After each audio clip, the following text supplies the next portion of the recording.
is in the apple of our eye is blacksmiths than an anvil.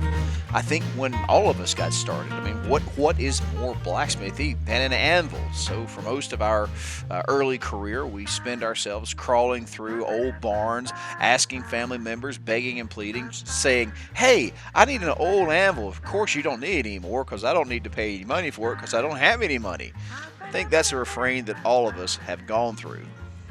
Necessity is the mother of all invention, and I think we would do ourselves a great disservice if we did not acknowledge the incredible array of anvil-shaped objects that people have found, hammered, and cobbled together to do their work. So without ado, here's a few examples. Jared Russell used a piece of railroad track not only as an anvil, but also as a cutoff and a small forming horn. It's not too terrible shabby. Sam Backish didn't go for anything extravagant, just a big block of metal on top of a piece of wood, and I'm sure it served him well. Michael Knitzer used what looks to be the drawbar off of a piece of heavy equipment, and that's a rather creative wooden stand. Spencer Sanderson actually used a track link from a Komatsu excavator for his first anvil-shaped object, and it looks like it's well used. Al Seeger used anything and everything he could possibly find, glued it together, and put it on a stump. Didn't even knock the bark off of it, but hey, it works. Frank went with another classic, turning a piece of flat metal up on edge, adding a couple of accoutrements, and putting it on a wood base. Still very, very usable. But then I opened an email, and that's when it happened. A stranger rode into town.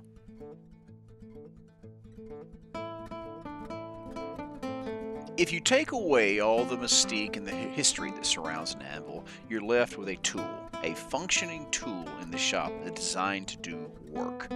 And the more things that a tool can do, for the most part, normally the better that it is. An anvil has been relatively unchanged, or at least I thought, until I started going through Jay's pictures.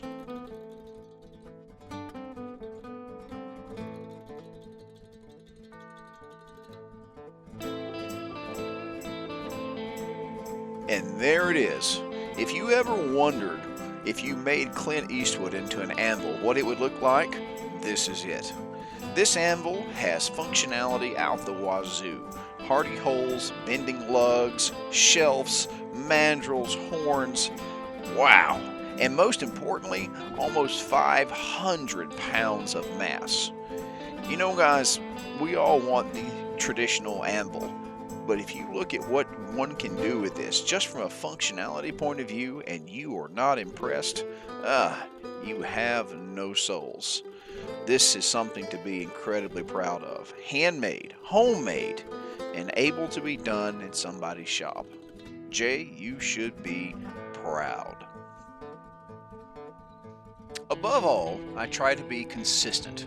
I am harsh in my judgments, and I should be as fearsome in my praise as well.